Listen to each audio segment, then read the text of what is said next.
普通家庭係咪已經好好啦？我就唔明白，佢點解同我哋計較咁多咯？佢就只得一粒仔嘅咋？喂，4000蚊唔係你俾㗎，你搞清楚。我哋養老送終啊？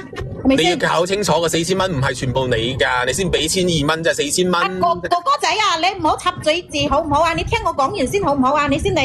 你講。咁正所謂係嘛，10年睇婆，十年睇色。佢而家啊同我咁計較啊，真係寒咗我嘅心啊！講完未啊？未啊，梗係未啦。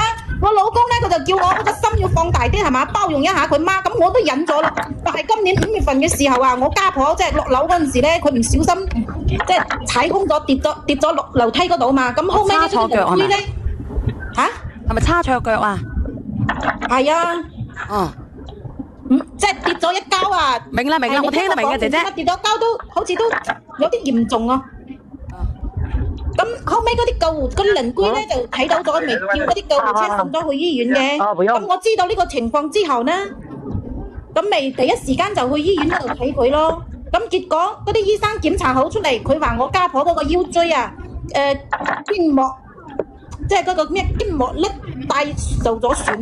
咁同埋佢以前咧，即係有嗰個咩腰椎間盤突出嗰啲舊患咧，咁醫生就話建議最好做一個手術啊嘛，話以後恢復得更加之好。佢話如果咧保守治療嘅話，即係話有可能會留低啲後遺症啊嘛。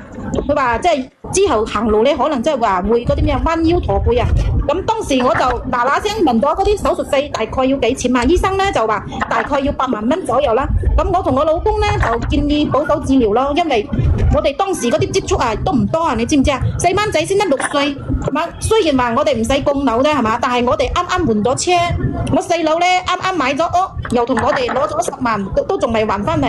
哦，咁到我講嘅。嘢就根本都唔夠錢。咁我老公咧嗰陣時啱好又出差咯，咁我又冇辦法去借到錢，你知㗎啦。而家借錢係好難㗎。10年睇婆，10年睇色就識死咗啦嘛，係嘛？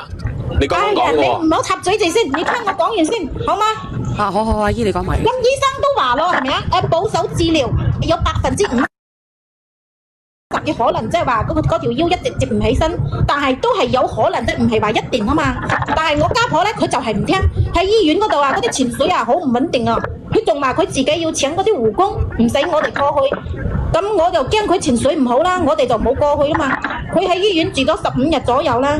佢竟然啊，叫我老公嗰個堂大佬啊幫手辦理咗嗰啲出院手續啊，然後翻去縣城啊，佢竟然將嗰套120平方嗰間舊屋啊買咗啊，比正常價低咗8萬蚊啊，然後佢又攞咗呢啲錢係嘛，就去醫院嗰度交咗8萬蚊費用咯，就叫醫生安排咗嗰啲手術咯。我哋當時咧都以為佢喺出邊借嗰啲親戚嘅錢嚟嘅，但係我諗唔到佢竟然買咗間屋，佢根本都冇諗過我同老公同埋我仔，我哋係咪想即係話諗住以後老咗，我哋即係兩公婆可以翻去舊屋嗰度生活噶嘛？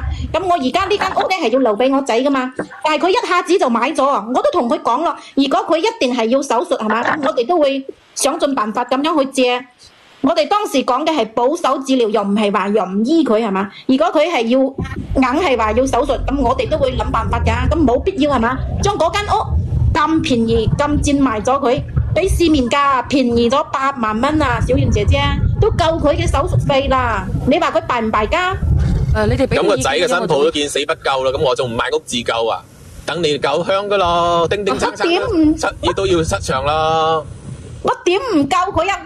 都話係咩咯？保守治療啦，又唔係話醫佢。咁你唔係話老公又出差又借唔到銀紙嘅咩？咁多藉口啦，頂你！佢如果係話要手術，頂你借啲女，乜都冧噶咯，對佢大煙通咯。咁醫生都話50%嘅機會咯，又唔係話一定會，係咪先？咁醫生話50%係唔會死嘅，100%唔會死添，只係會影響佢嗰個腰椎啊或者行路啫。醫生講話冇話要佢會死啊。都話50%嘅機會咯，又唔係話一定嘅。到我講啦喎，靚女，我聽過我真係唔抵得咧。嗰間屋咧係你個家婆嘅，咁人哋賣咗你用銀紙嚟醫自己應本份嘅。